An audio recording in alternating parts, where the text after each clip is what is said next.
Welcome back to another episode of the Rapper Cat Podcast. I'm your host, Mike the Young OG. I got a special guest with me today, Miss Jennifer Scott, Europe's finest. Oh, goodness. The celebrity. We finally got you in here. I've been trying to get you in here for like 3 months. I had to get my stuff together. I said, oh, goodness. But yeah. Well, I'm here. Yeah. We here. So first thing that we do on the podcast, first thing we got to do is a top 3. So I'm going to do top 3 things that you learned so far in 2025. Top 3 things I've learned in 2025. We're already a quarter of the way through almost. Quarter of the way through. Almost. Top 3. Okay. First is that I'm good. Okay. I'm good. Mm-hmm. Second is I'm learning to just be instead of just do. Mm-hmm. So I'm learning to be better, be present, be okay. Yeah. Yeah. So, and thirdly, I'm learning to love myself more, more, and more. Yeah. Very much more and more. I think my first one will probably be being prepared. Okay. Like, I feel like I pretty much be getting away with finessing, as I like to say. So I'm learning more and more now to like prep like well in advance so that whenever it comes down time to it, if I have to improvise, I can do so, and I'm good. My second thing would be, I ain't trying to get too deep, but let's get deep. Go ahead. Let's get deep. I'm trying to think of the word for it. Love is not, love is intentional. So I'm trying to really be intentional with like the people that I love and that I care about and stuff like that. I don't know, one of my homeboys, he on the live right now. He always tell me, he's like, I'm very serious about my friendships. So like if you're not doing what you're supposed to do, I'm gonna let you know. And I got 4 kids and a newborn. He's like, so I always make time. So awesome. You got to figure it out. Like, that's the kind of friend you want in your corner. Yeah. So I'm trying to be more intentional with my friendships and with the people I love, my parents, all that. The last one that I learned 2025, more so like delayed gratification. Cause I've been getting crazy when it comes to shopping. Like the last 6 months, like 2024, I was like, yeah, it's whatever I want at this point. But now I only bought 1 pair of shoes in 2025 with my own money. I had a gift card for the other ones, and they was on sale. So they was like $60. Okay. So I was like, all right, I only bought 1 pair of shoes. By this time last year, I probably had like 10, maybe like 12. But I think I think as humans, we are in such an instant gratification. This microwave kind of living where everything is instant. We want it right now. We want it. Let's just do it. And we're not thinking things through. Right. So. Yeah, I gotta. That's a learning process, though. Yeah. I think it changes as you grow.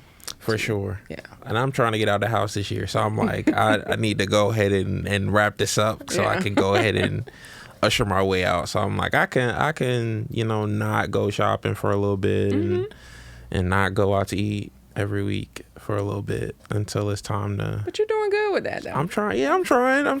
I done went out twice this week. So I'm like, I need to relax, but I'm working on it. But those my 3 biggest things so far this year. But those are good things, though. Those are good things. Yeah, just more discipline, because I love hearing. I'm like, oh my God, you're so disciplined. You meal prep every week. You do this, and this, and I'm just like, man, little do y'all know.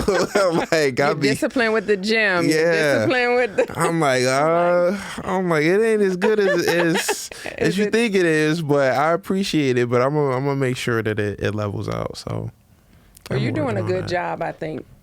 With those are the main things. Your health. You want to make sure your health is good. And so I think that's important. So if you're not prepared, you're surely putting on a good front because I see you in the gym. I see you working. I see you bringing your meals. And Yeah. so. I mean, I just feel like now, the stage of life I'm in right now for fitness is more so like a lifestyle, like mindset thing for me more. So it's like another way for me to get me time. Because when I go home, sometimes like I can get me time, but I'm neglecting like all my other responsibilities. But at the gym, I'm like, this is what I got to do. This is the hardest part of my day. I come to work to literally just point and send paperwork in. So I'm like, this is the hardest part of me actually doing anything today. So I might as well make it like challenging to myself. Yeah. So. But that's that self-love. Yeah. Oh, for sure. That's what I'm learning more and more. Like, you know, it's difficult sometimes is when you're a parent and then you're a wife and you have all these roles that you play.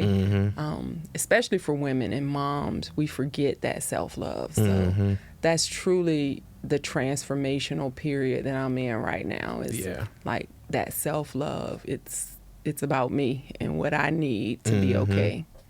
Yeah, I'm trying to love me less a little bit, because I'll be loving me a little bit too much. Don't do that. I'll be loving me a little bit too much. She'd be like, you want to nod? I don't think I want to do that. I call that clear boundaries. Yeah. Yeah. Yeah. Yeah. I'll take that. Yeah. Mama, boundaries. You heard that. Clear boundaries.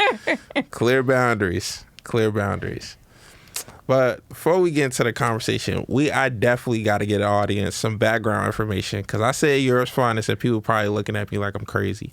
But I don't want to spoil it all away. But just go ahead and talk about the program that you started in Europe that had kids like me taken care of, my friends taking their care of all across Europe in the Dodge programs. Just kind of shine some light of, like, for one, where you got the idea from, and then for two, like how it all started and what it turned into in the end. Yeah, so the program initially was called H.I.R.E, and I came into the Department of Defense system working with CYS, and I worked more so with our high school, middle school, high schoolers, but more so with high schoolers. And what I found was that it just wasn't a lot for them. They had the youth center and they had, you know, all the activities that go on in the youth center, but especially in Europe, it wasn't anywhere where they could go get a part-time job and make money. It was nothing there where they could kind of get some, what do I want to do when I grow up? What do I want to be? It was no opportunities really for them to explore that. And so we started this H.I.R.E program, and it turned into a mentoring program as well as a life skills opportunity for you to do some career exploration and figure out like what it is that you really wanted to do. And we were able to get funding from the Department of Defense to pay out stipends. We were able to get some of our military active duty service members to become mentors to some of the young people. And it just went Army-wide. It was just an Army-wide program. And just having I had middle school and high school age children too. And so it was like, what can I do? You know, what, and money kind of motivates. For sure. It does. And so being able to network with a lot of our, with our DFAC and our health services and our CDCs for those who wanted to go into child development or teaching or our Dodge schools, we were able to get people into those categories. If you wanted to go into culinary arts, you were able to get some experience in some of the on-post restaurants and different things. So it was an opportunity for young people to start exploring career opportunities. Maybe you think you might want to do it until you actually get into it, but it was also a way for them to actually make money and get some life skills in the process. Yeah. So all y'all that was out here complaining about raking leaves, working in different stuff, yeah, like this is... Also, too, I don't want to steal your thunder, but you got talk about the award that you won for the program. Oh, yeah. So I won a civilian service award for the program, which is one of the highest civilian awards you can get. I've won Hero of the Day award in Grafenweer Vilsec. for the program. We actually did a spinoff of that program. One of the things that I did mention is the H.I.R.E had a grade point average. You had to have certain grades to participate. Right. But not everyone was performing to their full potential.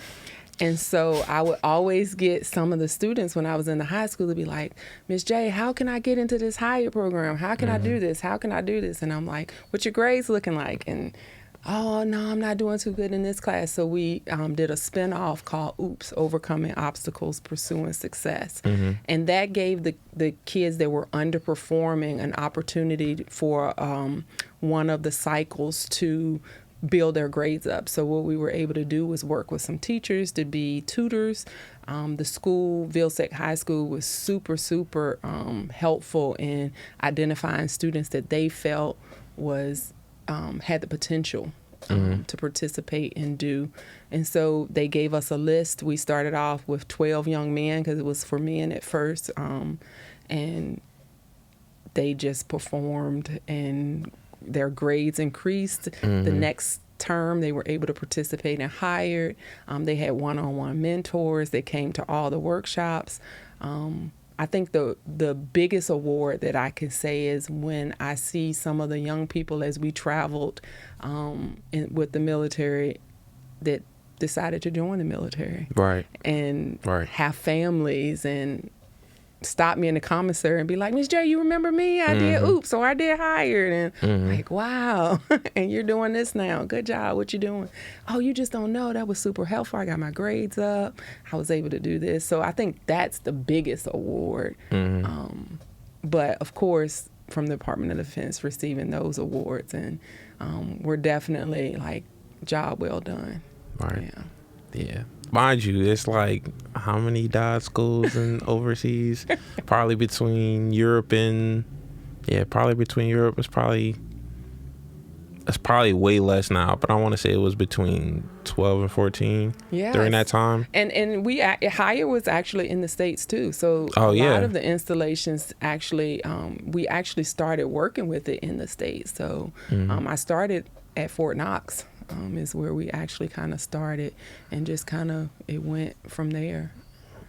Yeah, that's telling you. When I think I was a freshman, and I was trying to get in, but they had, it was at Heidelberg, so they had like, that's like, the juniors and the seniors, they got good grades. They got got in first, and then it's the sophomores, and then me. But it was because each installation had the opportunity to kind of figure out how many each installation got a pot of money, so that kind of determined how many kids they could run through the program. I remember all that. I'm like, I used to be in the gym because I didn't get in the first year. I used to be in the gym, and they'd be like, man, they out there tripping. Like, we just out here and the heat is hot. I want some water.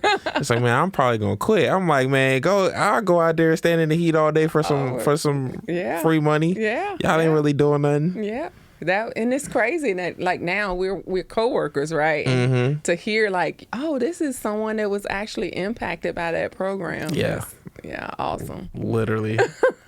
For the most part, well, out in high school, we was all kind of together, but a lot of my like older friends, they all was in it. Like, unless they went to the States for the summer, they were in the H.I.R.E program. Oh, awesome. That's good to hear. All of them. Good to hear. Yeah, I mean, the ones that won't was the ones that was tripping, but like the ones that were, they were like, yeah, tax-free, pretty decent money, for that time and for your age, when you're not bringing in no income and you seeing some hundreds of dollars come in, you're like, all right, okay, I can do something with this. I can do something. Especially if you going to college or something like that. That's more money that you can just stash away for. I would love, like, now I'm really not a part of the program, and I know that funding, the funding kind of depleted as I was coming and we were retiring out, but I would love to see that program rejuvenated in some form, some aspect, because it came with so many other beneficial, like,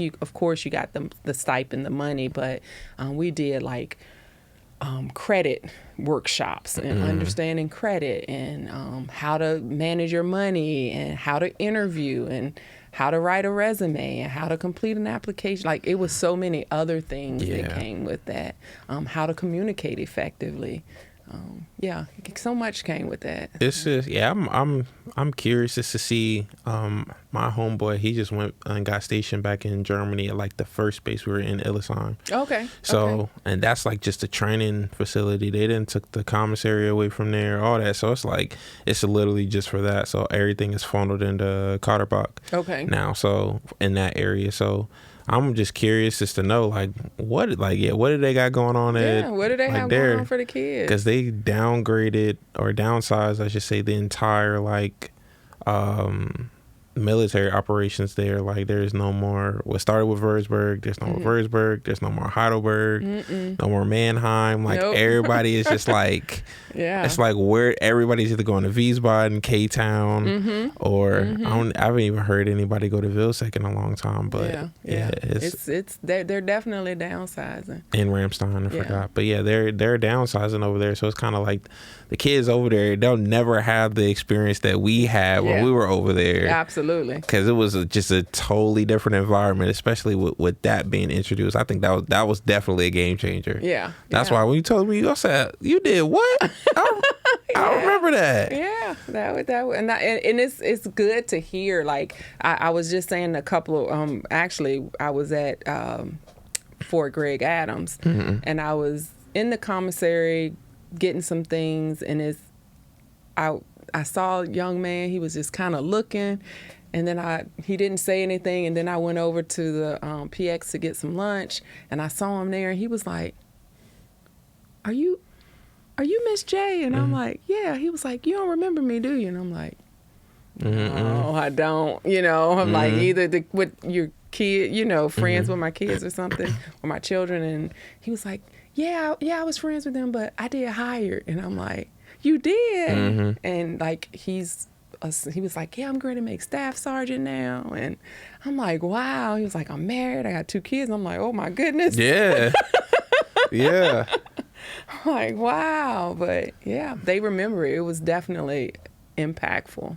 Yeah, because I used to, I think I've said it on here too. I was telling one of my guests, I was like, I feel like at some point, if you can, everybody should go live overseas. Like, absolutely. Your kids experiencing a different culture for like the first time, like it'll give them better social skills. It'll help them out adapting. Yeah, because you're not going, like, I just remember when we were moving to Germany, my biggest thing was there was no malls over there. So like so me and my mom was looking at each other like, you want to go somewhere and we can't even go shopping and it take a couple weeks for you to get your stuff. I'm like, that was a no. And the second thing was like, yeah, there's no air conditioning over there. You have to buy air conditioning. And I was like, oh no, we going to the hood. And my dad was like, nah, it's really nice. But like even driving through Germany, like you could just see like you could probably drive a mile, 2 miles, and it's gonna be just straight field, like agriculture. And then I think, and speaking, like I was an adult, but of course I had children that were there. I just think it makes you more well-rounded. Yeah, and for sure. Like when our kids left, our son graduated there, but our next 2 graduated stateside. They came back to the States so much more advanced and so much more cultured. I can remember my daughter saying, "Oh yeah, we're talking about the Holocaust, or we're talking about this," and I was just saying, and her teachers were like, "You actually experienced this." Or we say, "Oh yeah, we would go to Paris all the time," or I had to go back and do some damage control because I remember my dad used to be booking them trips. I used to be like, "Look, bro, I don't want to go to no Holocaust concentration camp. Like, it's depressing. I'm ready to eat. I want to go play video games. Like, and you trying to do all this, but like looking back, it's kind of like." You tell people like, oh, like they're like, man, I want to go to Paris, and you're just like, oh, I mean, it's all right. You been? I'm like, yeah, we were there. We did 3 days there. Okay. And I'm like, did you? It's okay.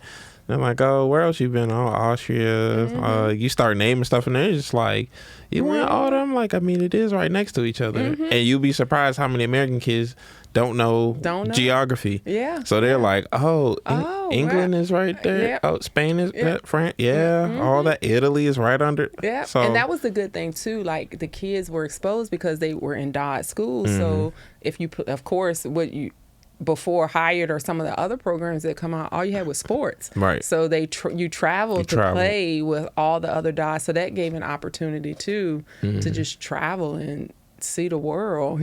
Yeah. And that's when I started learning. I'm like, oh, like manufacturers, all the nice cars coming from over here and in Japan. I'm like, oh, so we making the little rinky dink Fords and stuff. No offense to Ford. They got good F1, you know. They cars, but like I'm like, oh, this is where all the stuff from. Cause I remember I was telling my one of my homies that I work out with, I'm like, hey, look, bro, like we was in Germany. I'm like, me and the security guard, cause we was over in Germany at the same time. He was just older. He's like, yeah, like all our buses like are Mercedes buses. Like you're getting picked up in the stuff that they make. Yes. And it's not really luxury over there. Nope. It's like you gonna see that's their regular. That's a regular car, like Mercedes, Audi, I think BMW, and then Volkswagen, and it was one more. I think it was started with an F, like the little line on there. I forget what that's called. Yeah. But I'm like, yeah, I see, you see those on the street every day. Yeah, like that's just a regular. It's just a regular car. Like they gonna be like, all right, cool. You gonna see station wagons that's Mercedes. Like, so. How'd you feel about the luxury buses? Did y'all drive the luxury buses to school? So when we had the Mercedes buses, but like for sports, we would get depending on like where we were going and like how long we were gonna be gone, we would get the double decker buses with the nice stuff. And I was like, until I got older, I ain't realized that being on the bottom floor was better than being on the top floor. Because I was like, I don't want to be around the coaches because we about to wild out. But it was nice. Yeah. Like, it was nice. Super nice. Yeah. I remember the one we got on in Paris when I went with my parents. It was the one where you could take the top off the thing. I was like, this is crazy. I was like, I'd never seen nothing like this. Yeah. That exposure. I mean, you can't, I just feel like, sometimes I wonder, like, should all kids get that opportunity, like, join the military or do something? Yeah, do something to get you over there. Don't be afraid. I tell people all the time, don't be afraid to travel. Like, you have a lifetime to be like, I'm going to buy a house and I'm going to, do this and I'm going to do all these things that society tells us that we have to do, like, immediately. But you got to travel. You got to see the world because it gives you one of the things that I think for like my children and myself that it gave us was like family is family and we can live in all these different places. And it's a difference in living in a place and vacationing in a place. Right. Right. So, I was thinking too, I'm like how far ahead we were like looking now. Cause like we went to Germany and we'd go to McDonald's and they'd be like, all right, cool. Like they'll tell you how many sauces come with your meal. So I'm like, I can't do nothing with 2 sauce. Like yeah, that's going to be 25 cents. It's going to be 50 cents. I'm like, huh? We gotta pay for extra sauces. And then like going to like the local markets and stuff, like you going to get a cart, like you gotta put like the little coin, the 50 cent or the euro, I can't remember which one it is. You gotta put that in to get a cart, otherwise you can't get a cart. Or paying for bags. Like that. And people don't even like that was 2000 all the way till I think we left in 2012, but like that was we got there in 2004. So it's like that all the way back then, like that was going on, and then till now, and then sometimes like you ain't have no 50 cent. You kind of had to ask somebody like, hey, can I just get the cart and you not get your 50 cent or euro back? And they looking at you like, nah, you need to go break your €5 or something and get some coins. But it's different, and how far advanced they were. That was like we left in 2013. Yeah, we came back to the States and we were like, oh, we don't have to pay for the bag. We're not paying for the buggy. It's like you get here and it's like I feel like I went back backwards. Yeah, because I'm like by my senior year I was like I'm ready to go. This is crazy. Like I had more freedom in Germany. Like everywhere here I got to drive. I don't got my driver's license yet. Yeah, I'm like, but I'm in Germany. I'm doing whatever I wanted to do. Yeah, and I don't even want to even think of the things that my kids were able to do in Germany that we didn't know about. Once my parents heard, like, I want to go downtown, they're like, nope, nah, you good. You can go during the daytime. You ain't going at nighttime. I'm like, yeah. I'm sure I'll get those stories at some point. Yeah, I nickel and dime my parents with like the college and the high school stories, cause like they'd just be looking and I could tell. I'm like, oh, they putting timelines together. I'm like, it's over now. You can't even whoop me for it. Yeah, it's over. I'm like, yeah, this is what happened. This is what we was doing. Yep. Hey, it is what it is. And they're like, how are you even doing this? And I'm like, you trying to get me to incriminate myself? Yep. Yeah, I don't even want to think about it. I don't even want to think about it. That do lead me to my next question, because I always talk about it like with the last guest I had, my homeboy Trey. Shout out to Trey. I know you on the podcast, the live right now. I was just talking to him about like how we were like as kids there, like the trouble that we got into, like how we felt like being kids in Germany and like what the difference was. But like, how is it as a parent raising kids somewhere where it's sheltered, but at the same time there's like freedoms, there's like a lot of different caveats that's going on. Like, how did you balance that with your kids? Open and honest conversation. I always try to with my kids, like, talk to me, tell me what's going on, because 9 times out of 10 I've done the things that you're doing, and I can help you navigate it and not make the same stupid mistakes that I made. And so it was scary, I think, in the beginning, because I had my son is the oldest, and you know, when we got there, he was in middle school, and then once you hit high school, you have like that 13, 14, you have a whole lot of freedom. You have freedoms that we have at 18 here. Right. And so it was like not wanting to micromanage, but also being very honest of the consequences. And one of the things I always tell my kids when they leave out the house, make wise choices.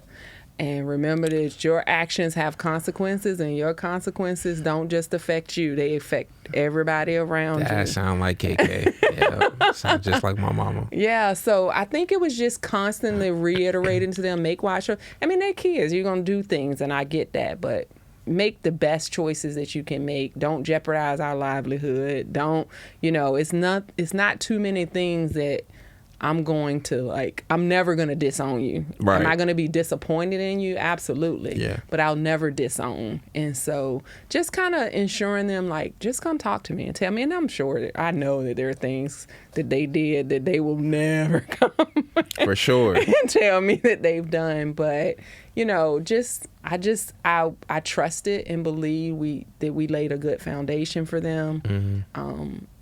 And that they made the right choices. And thankfully we came out on the other side. Because I was thinking, I was like, I think having... But it was scary.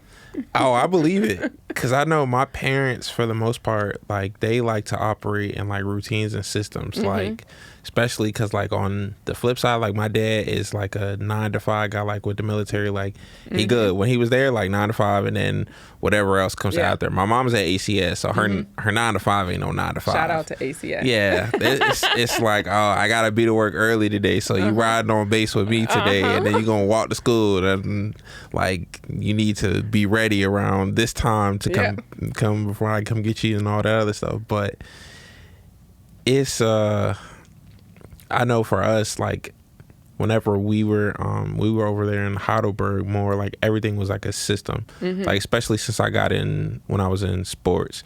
So like during basketball season, like I'll be gone from that morning until like 7 o'clock at night, and I get home and it's time to eat, shower, and start over again. So like that was good, but like when it's not basketball season, it's just kind of like my parents like, hey, these are the days that you need to be ready when we go to church, like Bible study on Wednesdays, and we got this on Friday. Saturday we got a conference that you're involved in. You're gonna do it. Yep. Sundays you're gonna be, we're gonna be at church with us too. And then it's time to do do it all over again. I think too, I think the saving grace too is that all my kids were active in sports, right? And so it kept them very busy all the time. Like my son he ran track, he played basketball, he played football, and it kept him busy all the time. So with that, I had other eyes too, because I had the coaches and the other parents who, because I was a working mom too. So, and I was working in CYS and AC, I was busy like all the time. And so just relying on those other parents to be like, okay, make sure you're doing the right thing, or, I hated that. So, and then, my kids grew up, they were MWR children. Like either it was ACS or CYS, they were a part of, like my daughter, she's a teacher now, but that came because she was exposed to CYS and being in the classrooms, and she just loved teaching the kids and being there, and so that's what she does now. And so, whereas my other daughter is like, I don't want nothing to do with no kids. Yeah, we was doing. I be forgetting about it sometimes, but I'm like, the people, I know some people be complaining, but like, man, in church, man, we got to do this. I'm like, man, we was babysitting at church. Like, they had us in the nurseries, and like the kids, like, we was picking out their snacks and getting them situated, cleaning up toys. I'm like, there was no such thing as I got to do this. No, that's like, just what the job is. I'm like, little do you know, like that's what we was doing it now. But like going back then, it's just like all the little stuff that you think like it's just minuscule actually. Makes you more well-rounded as a person. And that's maybe why you're so giving and willing to just jump in and help. Yeah, probably. I can also hear my mom like in my head like, look, if I ask you to do something, do it. Like what you need me to do. Yeah. Yeah. Because that's exactly how it is. Like I still remember like the most vivid thing we did in Germany. I think they did it was annual. They did the Yellow Ribbon festival or whatever it's called, and it was at one of the hangars. So it's like you had to come through the front gates, but you could only walk in. They wouldn't let anybody drive through. Wow. But it's on Illisheim, so the base is this big. So like you asking everybody to walk, you walking from the other side of the base to come in, or you getting dropped off and walking, and then they sitting right there with like a little shade over in the heat. Oh wow! And she checking people in, so she seeing all my friends, and she like, oh yeah, you're the such and such and such. My mom like, yeah, my son is in this grade. I'm teaching that class, and she like, oh yeah, let me know if I'm like, geez. I think that was a big for my kids because I was so involved in H.I.R.E and so involved in the high school that I literally had my own space in the high school. So it was like they couldn't do anything. Like they never knew when I was going to pop up in the cafeteria or pop up in a classroom, or a teacher will be like having nothing to do with them, be like, hey, I got a kid, can you come and talk to this kid about blah blah blah. And then I'll get there and they be like, what you doing here? You didn't tell me you were coming up. Well, when did I have to tell you? I was having my way in Ellisheim because the base is so small. After 6th grade, you had to take the bus to the school up there. So our middle and high school was combined. Oh, wow. So I was up there having my way because the people that she knew in the school, they was like, when I would get in trouble, get sent to the office, she would be like, what you do? And I'm like, man, I was like, I ain't even do nothing. She'd be like, man, come back here. She'd be like, you want some food? So I get sent to the office just to go eat. Yeah, just to go eat and chill. I'm like, I ain't got to do no work. I can chill. And so my mom, she caught on because she was like, what you doing in the office? Like, I got a call today that you was in the office. I was like, dang, Miss Booker must not been there like when I got in trouble. So I'm like, dang, because I just go to her desk and I wouldn't even say nothing. They'd be like, are you in trouble? I'm like, nah, I'm not in trouble. I'm just here. I'm just here. I was like, I was talking to Miss Booker or whatever. So my mom be like, what you doing? And she'd be like, how many times you done been in all? Look, you got how many tardies? And I'm just like, look. But by the time we got to Heidelberg, my mom was like, yeah, nah, I can walk to your school. So you keep on if you want to. Both my parents was right there. I was like, Yeah, that was the biggest thing. Like, I was always in the school. So it was really, they were like, we got to always, because I'm a no-nonsense. And you have to get your education. You have to learn. You have to, like, it's free. you need to do what you need to do in school. And Yeah. I can remember one time my middle daughter, I don't know, she wasn't feeling herself, I guess. I don't know what was going on with her. And her teacher said, she is really showing off. And it was like those block schedules, A and B schedules. Yes. Oh, so I told my mom, I'm going to be at the school the next 2 days all day. I sat in every class. We ate lunch together. Every move she made, I made. And she was like, never again. Never again. My parents had that, or my mom had that talk with me like I think it was my 7th grade year, you know, sagging my pants. Oh, and, goodness. And, you know, starting to feel myself because I'm taller than my mom now. I'm like, yeah, I'm starting to get the little man stuff. What they say, smelling yourself. I remember my mom was like, she was like, yeah, your grades don't come up, your pants don't come up. You're going to be walking around in a checker shirt and khakis and some Skechers that I got from somewhere around here, or the German shoes. And she was like, so you better get your act together. She was like, and it'll be the same thing every day. So don't think I'll just wash it. Yeah. And I knew at that point, when she said I'll just wash it, my mom hates laundry. So I was like, oh, she's ready. Serious. Yeah, she's ready to go to the 8 Mile with this. I was like, okay, let me tighten up. I'm loving Mama Dickinson. Nah, she was tripping back then. I was like, man, there's no way you're that dedicated to this. She was like, nah. You're not going out here embarrassing me. Yeah, especially when we were in Illisham, because she was in ACS, so like everything you had to go through her, because she was employment readiness. So when you got in and when you were leaving, it had to go through her. So I'm like, can't do nothing. I can't do nothing. Like my kids be like, you know all the kids, you know all the adults. I'm like, yeah, I need you to do what you're supposed to do. I remember I used to be trying to do stuff, and I saw like I would just be like, well, you gotta ask my mom because she gonna say no.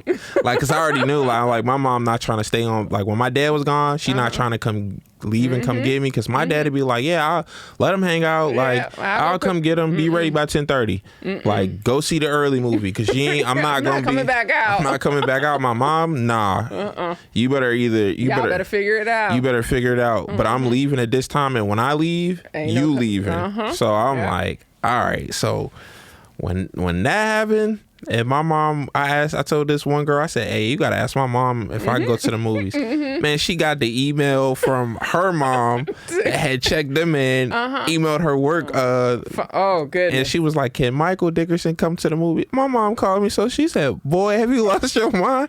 I said, that's the only way I'm gonna be able to go. Yeah. She asked me about 30 questions. I was like, we're going to see this. It's at this time.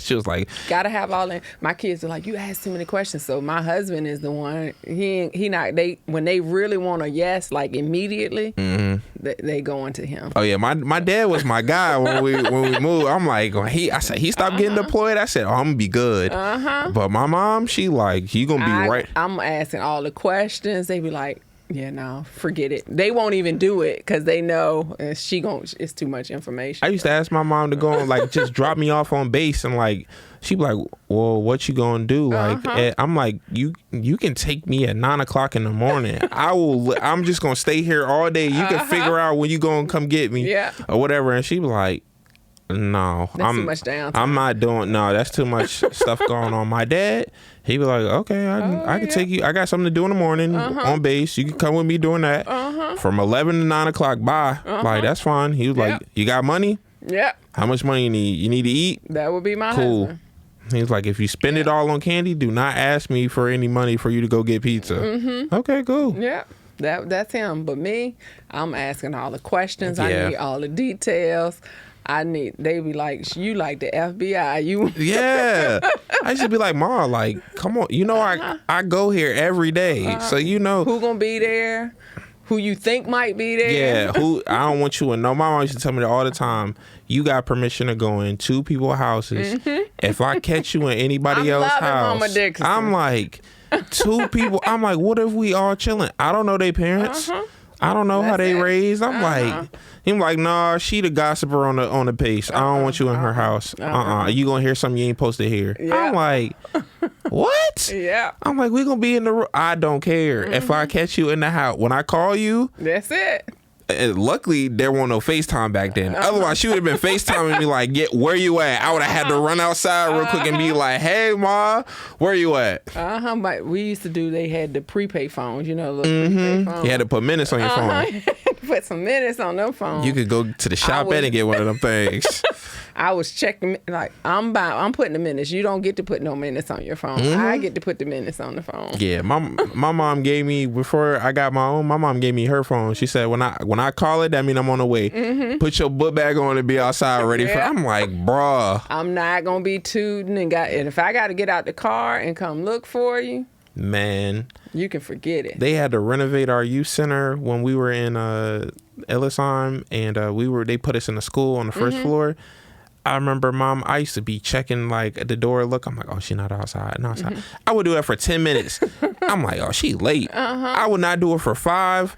And I see the door open, and I'd be looking. I'm like, I hurry up and grab my stuff. She'd be like, no. And I hear her raise her voice. I'm like, all right, come on, hurry up, let's walk. I can't.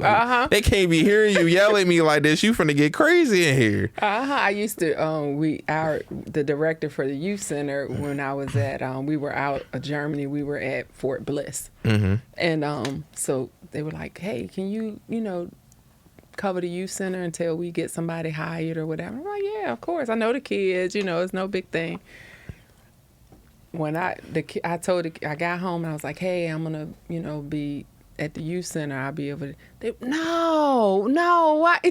I'm so glad my mom was never at the youth center. I'm like, I couldn't do it. She was like, no, why you got to be at the youth center? And I'm like, well, they just need somebody if they don't get somebody, it won't open, Like, yeah, I don't even want to go there today. So I be like, but y'all know you coming because you're not going home and do nothing. So yeah. It's difficult, but I do believe in giving them a little space. I do give them a little space, but if you ever mess that up, yeah, you don't get that anymore. So that's kind of how we did. Like, do the right thing, do what you're supposed to do, and I'm gonna give you a little space. As long as you can answer all my questions I need answered. I don't knows, then you can't do it at all. If you don't know or you kind of hesitating on giving me an answer. Yeah, my dad and my mom be like, well, when you find out, or my dad will be like, your mama gonna want to know, and I'd be like. Yeah. But it's you though. Like, I'm talking to you, and he like, nah, your mama gonna want to know this. I think that, like, for me, the biggest transition really was transitioning to parent adult children, because it's not like that anymore. You know, like when you were minors, you're really trying to make sure like y'all making good decisions. You just kind of it's more you're trying to care and nurture and guide and all of those things. But when you become a parent of an adult child, that transition is really, really hard. Rough. It's really hard because you still feel like you want to do all those same things that you did when they were minors and when you were like solely responsible for all their actions and decisions. You have to step back, and I'm recently, in the past 2 years, just really learning how to parent adult children. Like, it's none of my business. Especially if I'm not paying their bills. I'm not. I'm here for guidance. I'm here for you to ask questions if you choose to. You have to choose to, but I'm not forcing that anymore. And so I think for a lot of parents, like, that's the biggest transition. Especially when they go to college. Yeah, that's a really big transition. Yeah.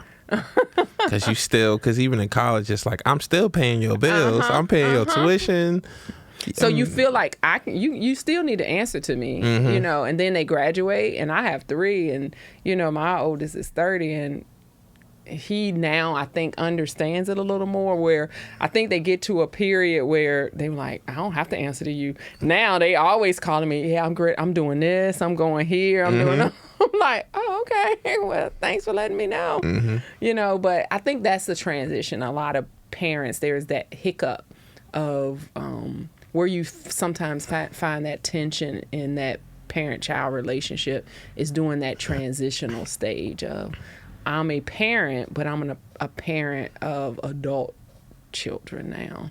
Yeah. I think that's what me and my mom went through when I got out of college. When I moved back home, it was just like I was so used to like doing what you wanted to do. Yeah, I didn't even think of like I'm not telling nobody what I'm doing. Like I'm just gonna show up. So like my mom be like, "Where you going?" It's 9 o'clock. I'm like, I'm about to go. Yeah, do what I do. I'm about to go. Why? Cause I want to. Like, cause I can. Like. Why you always like, and I'll just be like, why are you questioning me? Like, what's wrong with you? I'm a grown up. Yeah, I'm an adult. Like, we had some push and pull for a good few years, and then it was finally like, and on two, I think she was getting older, I'm getting older, so like I guess I don't want to be stereotypical, but you know, older people when they get older, they be getting stuck in their ways. So it's hard for them to kind of. So me really pushing it with my mom, especially because we got the same personality, it's kind of like that competitiveness kicking, and she like, oh wait a minute, wait, hold on, you want to do this? Bet I'm gonna do this. So we was, and I'm gonna win. Yeah, and she would win because she'd be like, I'm your mom, like. And if you cross that line, you got to deal with your dad. My dad be like, look, I know, but you know that's your mom. And I'm like, did you correct her too? Do you heard what she said to me? My dad be like, hey, look, bro. No. He be like, look. Happy life, happy wife. He like, look. And I ain't get that. I'm like, damn. I said, my dad want to talk to me. I said, yeah, he probably done put my mom like, look, woman, don't be talking to my son. Whole time it was nothing like that. He like, look, hey, I think you you might want to think about how like y'all relationship gonna be like. Give him some grace. And my mom, she'd be like, okay, like I'm gonna think about it, or no. No, this is what it is. This is what it is. And I'm a very I'm not that free spirit kind of person. Like I'm very structured in how I operate. And so they be like, Mom, you gotta loosen up a little bit. And I'm like, but I grew up differently. So, you know, I grew up in the city and I grew up like really fast, you know, so I have a different mindset, you know, like, okay, when I was y'all age, I was a parent. Right. I was running a household. And so my expectation is you should be doing this and this and this and this. And I had to understand they didn't grow up the way that I grew up. You know, they didn't have to, they had a little more time to make some of those decisions. And they had me there to kind of smooth some of those things out. And so some of the common sense things, I would be like, yes, that's common. Sometimes I was just making decisions just because I could. I'm like, it's gonna be mine that I'm gonna make. Yeah, like I'm doing this. I already said it. I was gonna do it. And then my mom would be looking at me like, and then you got to fix it. Yeah. As a parent, you mess up. You know, now I got to come fix your stuff. And so I think, you know, as they get older, I can see the differences in the different stages of maturity from my oldest on down. I'm starting to see it a little more in my youngest. Like, okay, she's a little more mature, making some better decisions, thinking things through a little bit. And I think that now for the youngest is like, okay, I really can back off a little bit. Yeah, it was like it's just the stages of independence. That's all I realized for me. I was like, because I remember I called, me and my mom were having a conversation, and I never used to tell her if I had something in the background that was going on, I'm going to tell you when it's already happening or it's already happened. She used to be like, because you don't work and da-da-da. I said, no, yes, I do though. And my mom was like, what? And I was like, I just got a job at the mall, so I'm going to be working there in 2 weeks. She said, oh, wow, congratulations. Why were you going to tell me and dad? I said, I won't. I was just going to do it. She's like, why are you working? And I was like, because I want my own money. Like, no offense, like I want my money. Yeah. So that when it comes in, I can do whatever I want to do. Yeah, whatever I want to do. And I'm like, I ain't got to be asking y'all. Because I used to feel bad, like, dang, we got an event and I gotta call my family. I'm like, Dad, yo, can I get a new outfit? Because you know we got this going on. And I'm like, I just gave you such and such, and I'm like, well, yeah, that's not for this though. Like, that's for something else. I need this. And he like, all right, how much it costs? I'm like, well, the jacket gonna be like 120. He like 120, and you only gonna wear it once. I'm like, I'm gonna wear it a few times, but for this event, yes, it's only gonna get worn once. Yeah. He like, yeah. I agree. I think it's these different stages, and I have one in each of those kind of maturing stages. Like I know that my son now is more you can tell he's coming into that manhood of being a protector and taking care of things. And are you good? It used to be he would be like, if you heard from him once a month, you were good. And now it's like every other day, what you doing? Your day going good? How are different? So it's like he's different. Whereas my youngest, she's still on that. I'm gonna text you when I need something. I'll call you every now and again. So, it's just different. And in my middle, she's a mom now. So her perspective on things is a little different. So, yeah, it's just these different stages. And I don't think children sometimes understand that parents have to transition too. Yeah. Parents, because when you've been taking care of somebody for 20 plus years, you can't just turn that off. Yeah, you just can't turn it off. And so I had to learn. One of the things I did with my kids was I told them, like, I'm going to let you drive our relationship, right? Because if I continue to drive it, I'm going to continue to drive it like a parent and like a mom. And I need you now, you're an adult, and it's time for you to make decisions on how your relationships, whether it's with me or a significant other or a platonic relationship, you have to start setting those boundaries, of what it is. Because if it's left to me, I'll be calling you every day, 2 or 3 times a day, like, what you doing? So I let them kind of steer, like, how our relationship, I'll always be there, I'm going to always be there. But I let them steer that relationship and set those boundaries. And, okay, so we're going to talk and then they'll say, Mom, you didn't call me. I'm like, but you said we were going to talk once or twice a week. And then they were like, oh. Yeah. Well, no, I changed my mind. Yeah. So, I just kind of allow them, once I started understanding, like, they're adults now, and you got to kind of let them be adults and make some mistakes and make some decisions. Yeah. Like, who am I to interfere with their journey, and whatever God has in purpose for their life. Who am I to step in the way to try to avoid a mistake? Because that mistake may be what they need to fulfill their purpose, know? And so I had to learn how to step back and say, okay, I'm here. Me and my mom had that same conversation. Cause I used to tell me, like, man, you doing this and doing that. And she used to be like, the way that I raised you, I got results. She's like, are you proud of who you are right now? I'm like, yeah. I'm like, what you trying to say? And she was like, that's because of me. Yeah, and she's like, don't think it's you. Like, she was like, I shaped and I molded you. So she was like, all that stuff that you might have not liked, look at you now. Look at you now. That's it. Like, and she has raised an amazing young man. Thank you. CKK, I ain't that bad. I be trying to tell her that all the time, because she be like, God, she like, I hope you're not at work and you just giving people. And my dad, like, in his defense, all he get is good remarks. And she's like, but do you see how he act when he get home? And I'm like, because it's Mama you. Dickerson, you raised an amazing young man. See, there you go.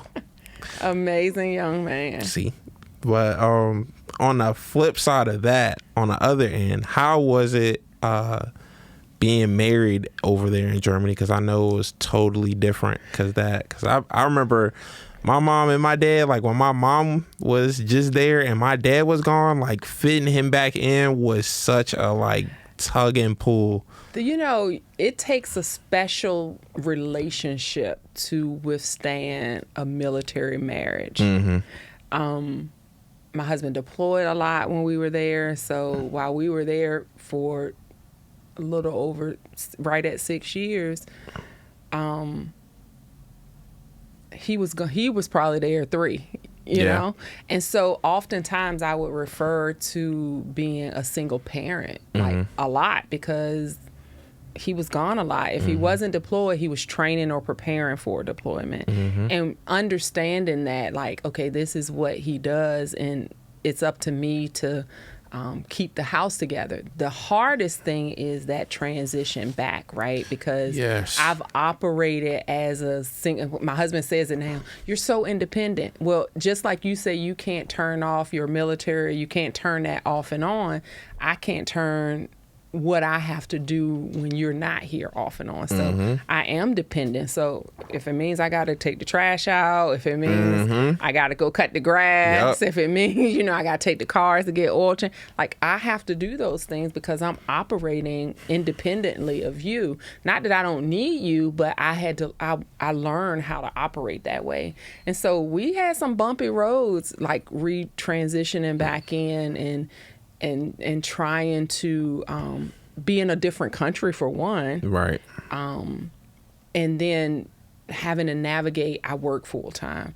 We got 3 children, I'm doing the single parent thing. I'm a Uber, I'm a cook. I'm all of these things. Yeah. Like it becomes overwhelming. And I think you see a lot of military marriages not be successful is because there's this lack of honesty. Like I had to truly be honest. One of the reasons why I became a therapist was because when he was away, I struggled a little bit. Like I wasn't suicidal, but I was overwhelmed, and I didn't know how to communicate that to like my doctor, or because you don't want to jeopardize his career, right, or all of those things. But I struggled a lot, and I realized after like his second deployment or so, like I don't want any other spouses to have to go through that. I want to be able to be that person that they can talk to and not automatically be like, oh, you are suicidal or something like that. Yeah. So I think for me, we had to learn how to communicate better. We had to learn, I needed to, and I'm still learning that now, to be able to let go a little bit, and be able to say what I need.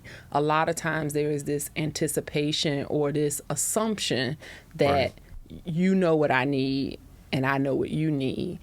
But we really don't, because we're not mind readers. And, I needed to say to you, I needed to say, hey, like, I'm really struggling with you coming back, because when you left, we had 1 elementary school, 1 middle school, and 1 high school. Now we got a middle schooler and 2 high schoolers, and our high schooler is doing this, this, and this. And when you left our elementary school, she wasn't doing any of this. Now she's doing this, this, and this. And, it's like all of these dynamics happening. And all of these things have happened since you've been gone. We've had birthdays and Christmases and, all of these things, and you weren't a part of. And so we have to readjust with you coming back into the fold, because his big thing was the kids don't ask me to do stuff, or they don't ask, and I'm like, because they're used to coming to me.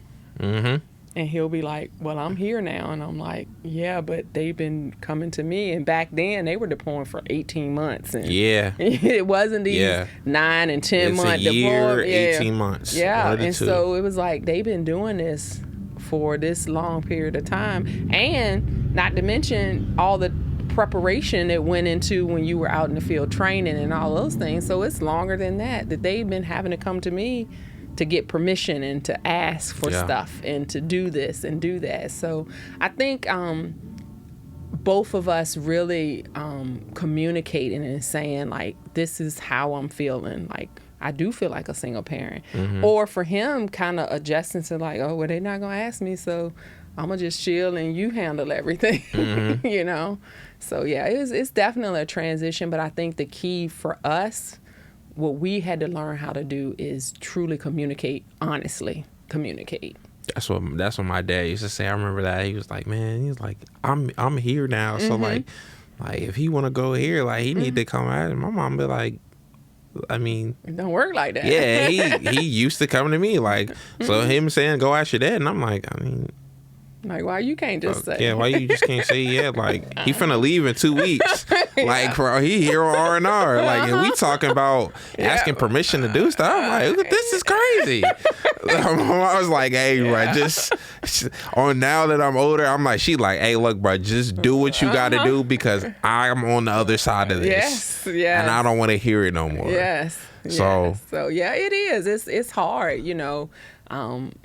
it's the job and you know what you're signing up for, but until it actually happens and you're living it every day and you're just going on with life, and it's like, oh yeah, they don't ask you.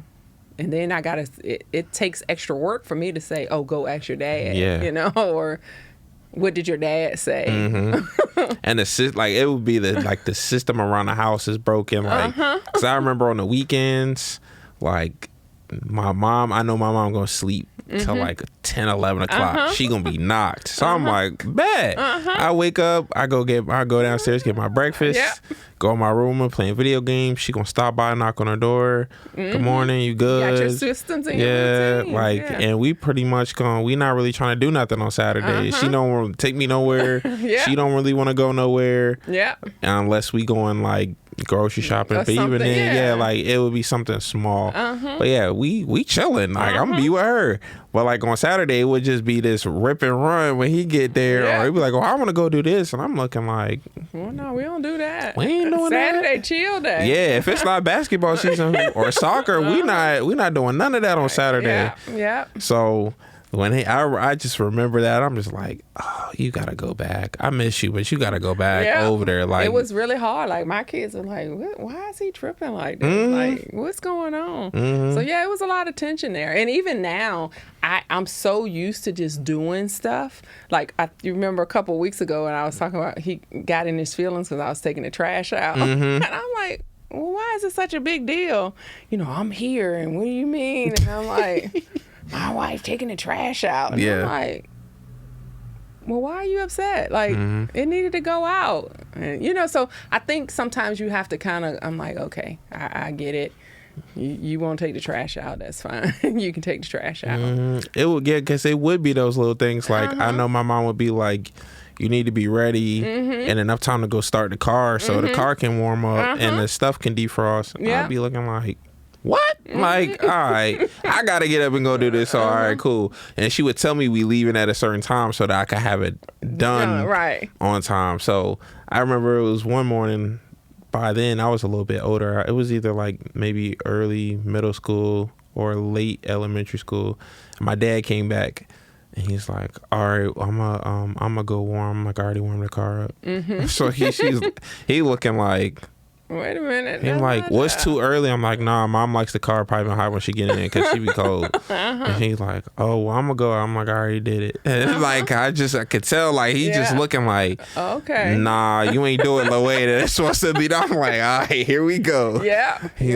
I'm like, look, I don't know. And sometimes I'm like, I don't know if mom ever told you she don't like when you do it like that. So. They knew all the ways. I'll never forget one time, I'm a giver. Like, that's just who I am. I'm a giver. I like to see people receive things. I like giving. Right. And so, but one thing I don't like doing is I don't share my food. So, I feel you on that. So I will buy you yours, but I am not going to share my food. It's not going to do it. And I'll never forget my husband came in one day and our little one, she was probably about maybe 4 or 5 years old. You were sharing your food with her. And she a little, so I'm gonna give her some. But now once you get a certain age, you can get your own. And so I put it in the refrigerator, and my husband came home and he was getting ready to go in, and she ran over to that refrigerator and she was like, "Don't even think about it." And he kind of looked at her like, "What are you talking about?" "That's my mom's food." He was like, "The kids are turning against me." Yeah. Yeah, it will really be real. I was like, oh, goodness. Oh, goodness. Yeah. So, yeah, we did. We just had to have that conversation as the kids got older, and we could have those conversations and I started doing better at preparing them for his return. Like, hey, your dad's going to be back. We need to, give him this time to kind of adjust. And then we need to, if you don't want to talk about, like, I have my middle daughter, she want to know everything. So what'd you do when you were over there? And why did you have to go? She was like, wanted to know everything. And I was like, hey, you don't ask a whole lot of questions. He can't tell you a whole bunch of what he was doing. Right. And so we just had to once we figured it out, because we had to figure it out first and get on the same page, and then be able to share with them. But the remnants of that is still, even now to this day, they're adults, and they will come to me and talk to me about it. Now, if they want a concrete yes and they don't want to have a whole bunch of questions, going to Pops. Yeah. Going to Pops. They will go to him. But most of the time they'll come to me and be like, okay, this is what's going on, and blah, blah, blah, blah. See, well, I be telling people all the time, I'm like, when I used to want like somebody to back me, like I want something to happen, and I'm like, look, justify why I'm about to do this. And my mom be like, well, yeah, like this is this. Now she done gone through a whole like 360 and all this other stuff. I'm like, mom at work, they tripping. They talking about doing this and then she's like, well, Michael, like you need to. I'm like, nah, I'm supposed to call you. You supposed to be like, yeah, blow it up. Nah, don't take that. But then that's why I'm like, that's why I ain't called Dad. If I wanted to hear that, I would have called my dad. But now I'm like, you know what? I'm just gonna keep it to myself. And I'll tell my dad, like, well, why was work bad? I'm like, man, they just needy. They doing the most. He's like, oh no, you're equipped for it. And I'd be looking at him like, don't say that. Like, you're supposed to be like, man, I feel you something. I'm like, no, you built for it. You're good. I'm like, yeah. Like, see, but now you get to work out. I'm like, I'm still stressed. That's why I'm working out. I'm still stressed. That's him texting me right now what you want to eat. Oh goodness, I'm sure that was one of mine calling over here a little bit like, where you at? Yeah, but I'm like, I don't want that. But that definitely might, because my dad would be like, he don't ever come out of his room like da da da like and blah blah blah. Because when he first got back, I'll be playing the video games, and so he'll close the door. So I'll open the door when he leave, and he'd be like, "Why you keep opening the door?" I'm like, "Mom just said no locked doors, like and no closed doors in the house." So he like, I'm a close and lock the door if I want to. And my mom be like, no, like, no, I need to know what you're doing. And when I call, I need to know, like, he can hear me and all this. He can't have his TV above a certain thing. My dad used to be looking like, you crazy. Like, if I close the door, I close the door.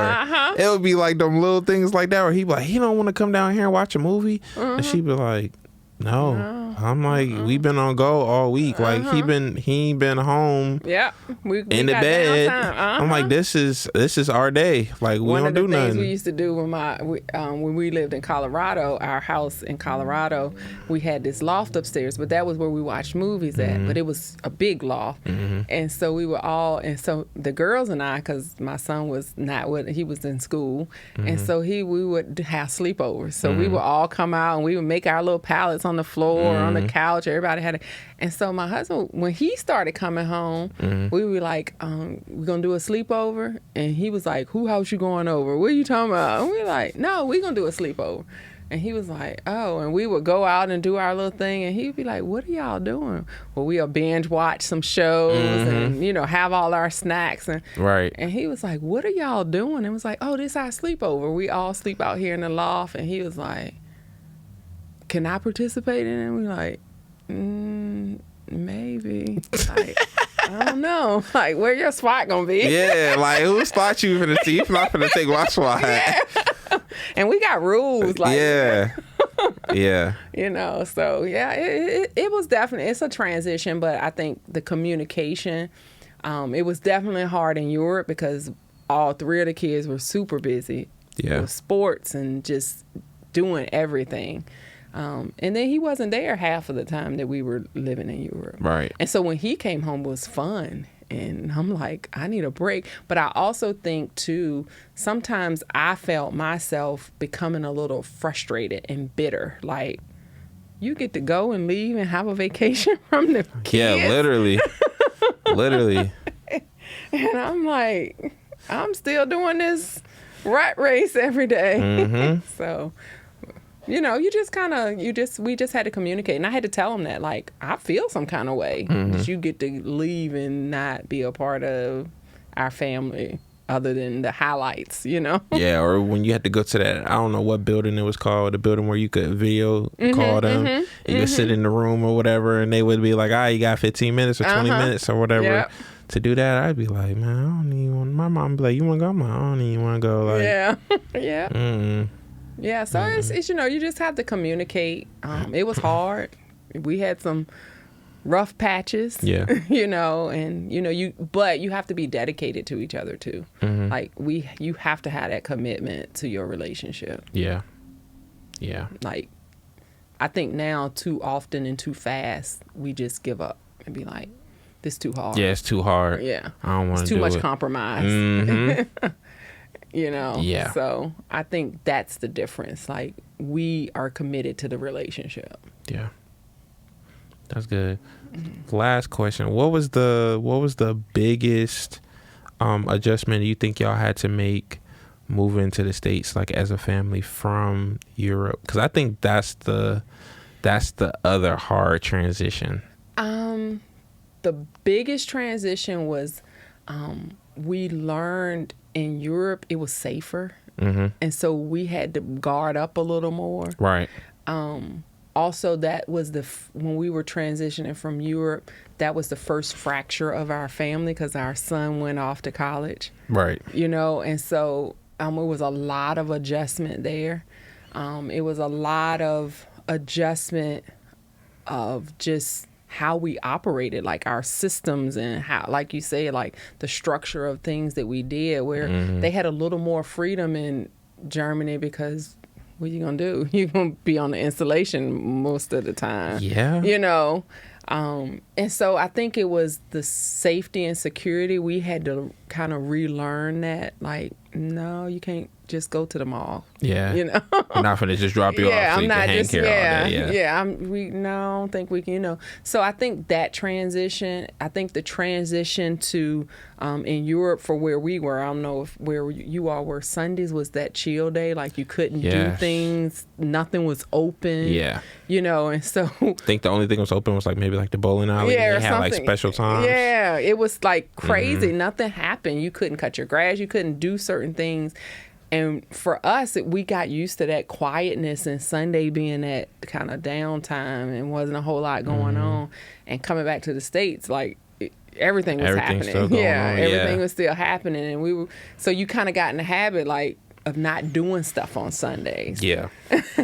Yeah. And we'd be like, oh, we can go to the grocery store because it's open. Oh, okay, we can go to the mall. Or, you know, I can go get my nails done on a Sunday.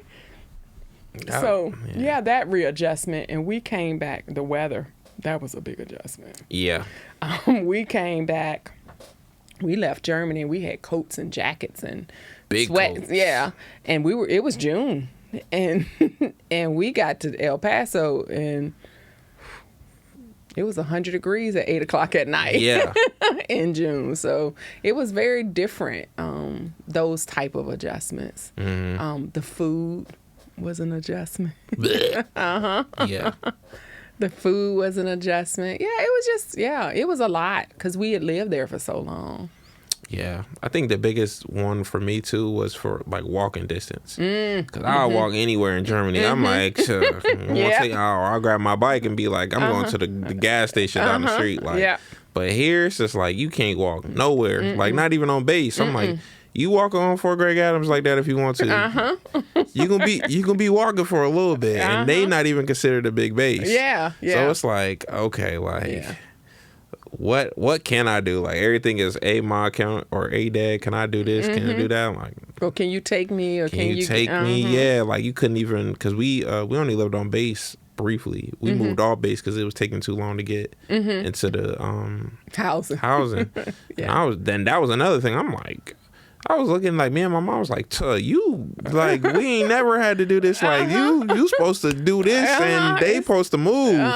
Or my mom would do that and they would move. But, like, my mom, like, you talking about you don't even got no ETA? And she was like, oh, no. She was like, nah, we moving off. But you think I'm finna be in here? Yeah. She's like, we going house hunting. Yeah. So we ended up off base. So I really couldn't walk nowhere. So I was like, every time I want to go to the gym, I don't get off till this time. So you gotta wait till I come home and I gotta pick up. I'm like, man, they start at 4:30. You don't get here till 4:30. She like, boy, you better be glad you even going. Like, I'm like, this is crazy. Yep. Yeah. That definitely was. Yeah. That was definitely a transition. Yeah. And then I think when we were in Germany, so we didn't live. We lived in government housing, but we didn't live on an installation. So it was in the economy. But we walked out our door and the bus, the Department of Defense bus picked you. You could catch the bus just like you do regular public transportation. So our kids had a little more freedom that like they learned the bus schedule, and so they could catch the bus and go to the PX or go. We had that at Heidelberg. Yeah, to catch the bus to the youth center or catch the bus over to Vilsack or so they could do those type of things. Well, when we got to the States, none of them had driver's license because the two older ones, they were old enough, but you couldn't have a driver. They couldn't get a driver's license over there. So it was like, I'm not taking you. And they were like, And I'm thinking, catch the bus. And then I'm like, oh, no, you can't catch the bus. Yeah, you cannot catch the bus. You can't do that. Yeah, that's definitely the biggest adjustment. That and just literally like being in the house. Like here, if you ain't got no car, you're going to be in the house. Yep. Pretty much. So it's like I'm in a lifestyle here. I feel like it's slower than over there. Like whenever you military, because there's always something going on to keep morale up. Yeah. You get here. These installations don't have anything. I'm like, well, when is the concert? They used to bring people over to do concerts and different things. That's only once a year in the summertime. Yeah. Huh? Yeah. Nah. Yeah, you're right. It's like not as much happening on the installation. Yeah. So I remember the only thing we got here from Germany in, I think, July 1st or July 2nd of 2012. And then I remember us being at Fort Greg Adams, and like the big thing was the 4th of July thing. They would do the fireworks on the field, and they had the big stage, and they had people singing all day basically. And I was just like, I was looking around, I was like, this it? Yeah. Like, that's it. And y'all, well, where are all the vendors? Yeah, it's supposed to be an activity. I'm like, where this at? Where this at? I'm like, y'all got food, but like, this all the food y'all got? I'm like, yeah, nah, Yeah, we left Germany and we came to we got to Fort Bliss June 16th, 2013, and 4th of July, like you said, was coming up, and we were just moving into this. We lived in a hotel for a month almost. Yeah. And then housing, we were able to get into housing, but we went to the little 4th of July, and we were looking for the fireworks and everything. They did like a laser show that just put some stuff up in it, and we were like, what is?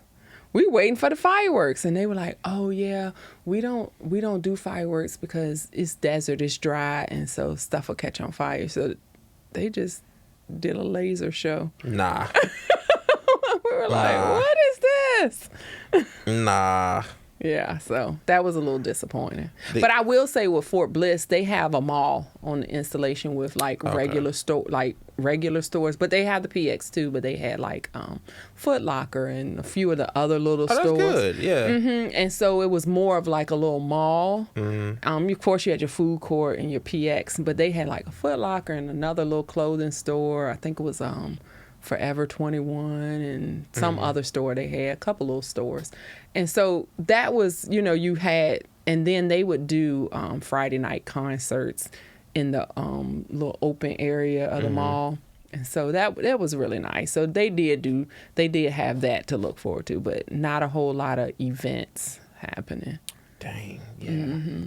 I just remember, in one of the last years I went, I remember they said, I'm like, oh, the fireworks start at 9. And then they ain't start at 9. So I'm like, and they're like, oh, they moved them back to 10. And everybody in the crowd was looking like they moved them back to what? I'm ready to go to bed. Yeah, like, 'cause they last about 30 minutes. So I'm like, oh, no. Yeah, nah. This is crazy. I said, no.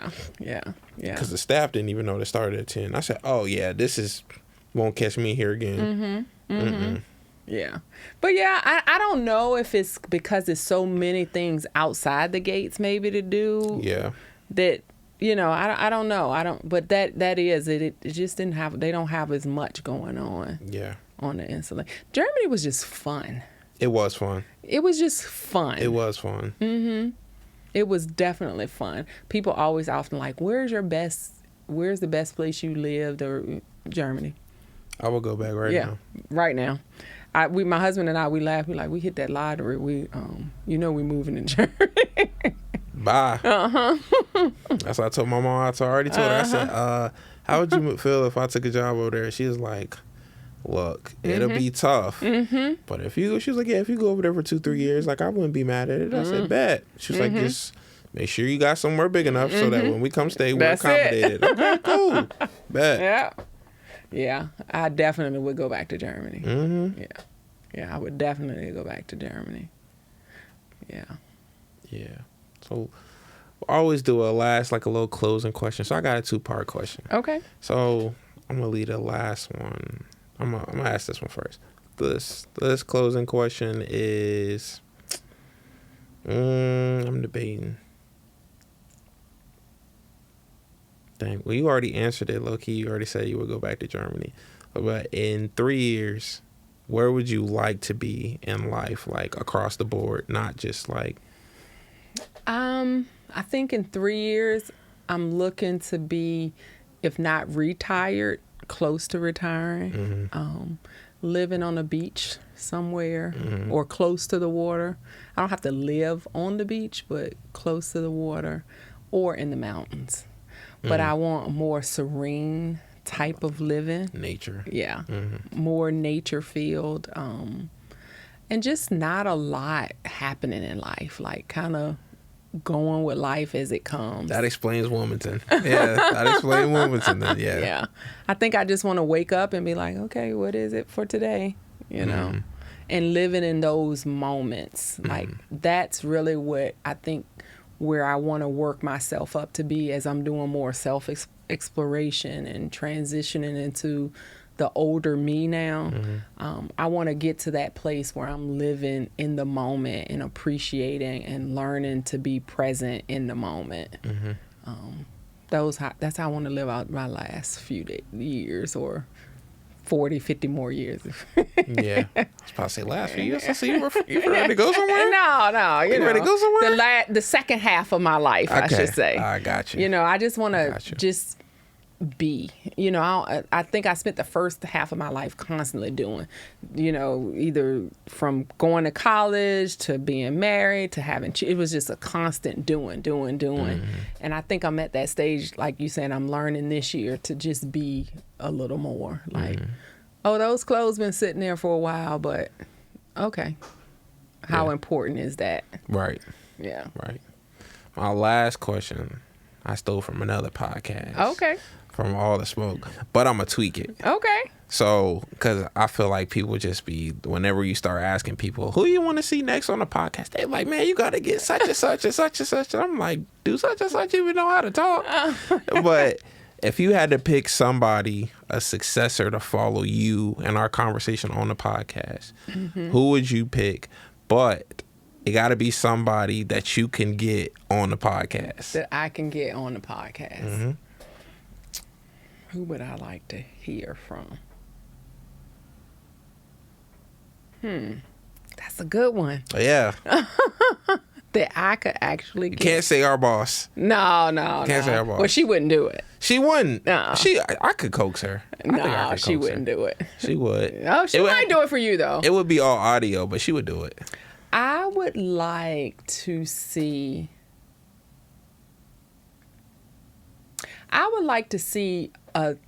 and I don't know how to, like, someone else.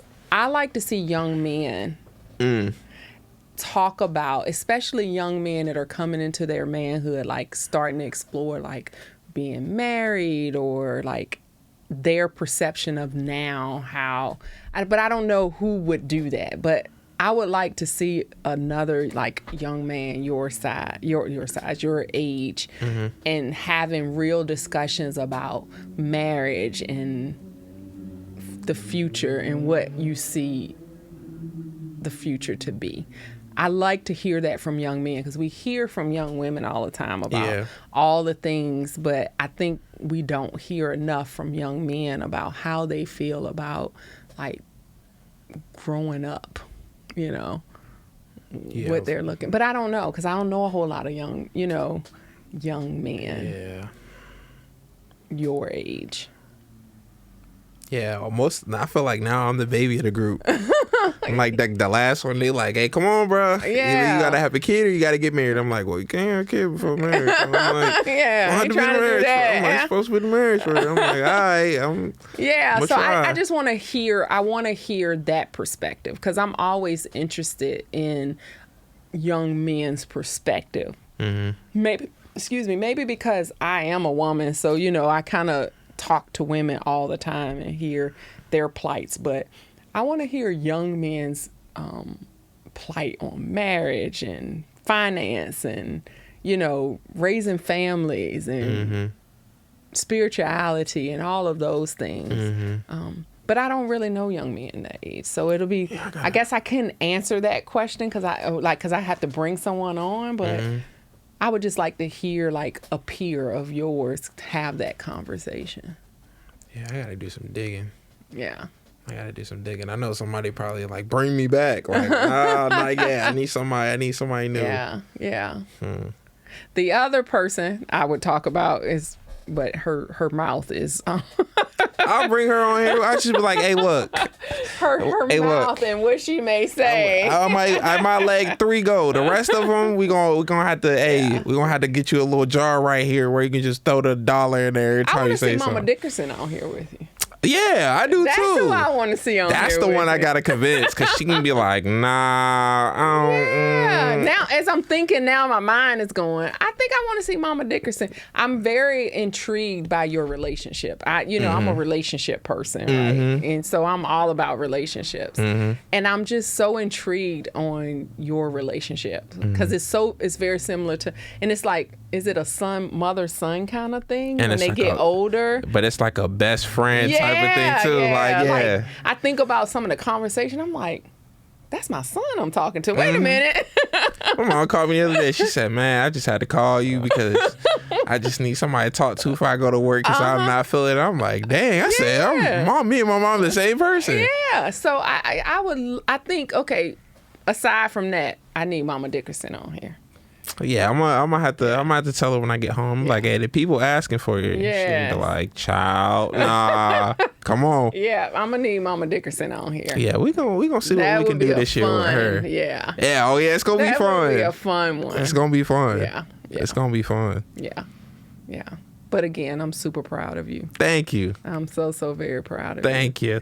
I'm always appreciative of who God brings into my life, and I'm definitely glad. Yeah, we glad to at work, outside of work, we are glad you are here back in Virginia. Trust me. Yes. I am so thankful all the time of people when they come like, what? Okay. Yeah. I'm glad I finally got you on here. Yeah, I told you anytime. I finally got you on here. I had to get my scheduling together, because you busy man. I was won't being prepared. I won't being prepared. But since you're trying to be more prepared this year, it's a good start. Yeah, it's a good start. It's a good start. Good conversation too. For sure. Yeah, for sure. Before you leave too, before I close this out, I did want to give you this tote bag. Oh, I love a bag. It's got some merch in there. Oh, thank you. Just wanted to say thank you. Yeah. I try to lace the guests up the first time guests up with some merch. Okay. So Oh, something from the podcast. I love a bag. Yes. I know you love a bag. I was looking through. I got 3 tote bags. I said, I'm gonna get the colorful one. She gonna want the color. I do. Yeah. I do. I love it. Thank you so very much, and You're thank welcome. you for having me. No, of course. But I don't know if you do social media. I don't know if you want people following you. So if you do, I don't do social media. She don't do social media. I don't have social media. So y'all can't follow her. Thank God. Y'all can't leave no comments. But y'all can. I do have TikTok though. Oh yeah, y'all can follow her on TikTok. What's your TikTok? Well, don't follow her on TikTok. She got TikTok, so if you see her, ignore it. I don't know. I think my daughter made it for me. So it might be one of those user 365. Yeah, don't worry about it. Don't worry about it. I don't know. I'll figure it out. Yeah, y'all can follow me on Instagram though at Mike the Young OG. On Instagram, you can follow the podcast at RAPORCAP podcast on Instagram. If you're following on Twitter, remove the T and add the 1. We also on TikTok and Facebook. And y'all tell me and Jennifer if we wrapping the cap.